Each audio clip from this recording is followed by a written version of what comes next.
I'm going to inject snake venom and something good is going to come from this. I had that feeling. I had this almost like a Close Encounters of the Third Kind sort of light that went off that was just like, you're going to do this and something good's going to come from it.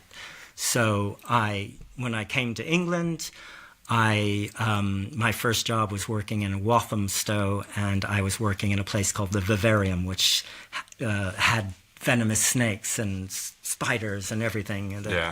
And so I was just like a kid in a candy store, and I started taking venomous snakes home, and it was in 1990. Did they know you were taking them home? Yeah, my boss was really cool. It was in 1998.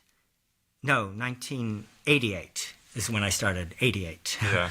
And I didn't know what I was doing. What was the goal? Just become immune to venom? I guess that's what it was. The goal originally for me was to see if you could become immune to snake venom. But I had no idea what I was doing. I didn't even know how to milk a snake properly. I had never done it before. So I had to figure out that.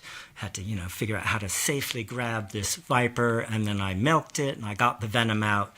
And I just did it, not knowing whether or not it was going to kill me or not. I remember thinking, could be sketchy. You might die here. I don't know. How did that feel the first time? Was that scary? It hurt. Yeah, it was scary. And I put it in, and I put it in my arm, and then I quickly was like, whoa, whoa, whoa. You could feel it. You could feel it burning, and it was just that panic, and my arm swelled up, and my arm sort of went, purple, brown, and green for like 3 weeks in the area of the injection.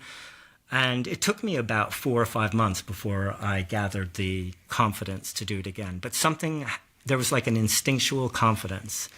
I was a little bit nervous, but I had this feeling like, don't worry, it's going to be okay. So the next time I did it, same thing happened. Swelling, bruising. The next time I did it, same thing happened, and I started doing it like every 3 months, then every 2 months. But I think after about 2 years of doing that, maybe 2-3 years, I started noticing, it's not reacting. I'm putting more venom in, and doesn't have the same discoloration. Immunity actually did develop.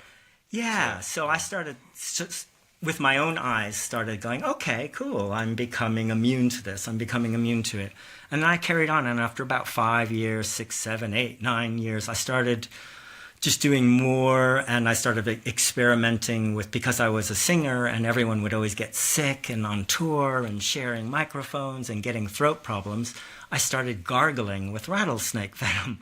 I would gargle with it, and I would be the only one not getting sick. And you'd feel like you'd be getting sick, and I would gargle that, and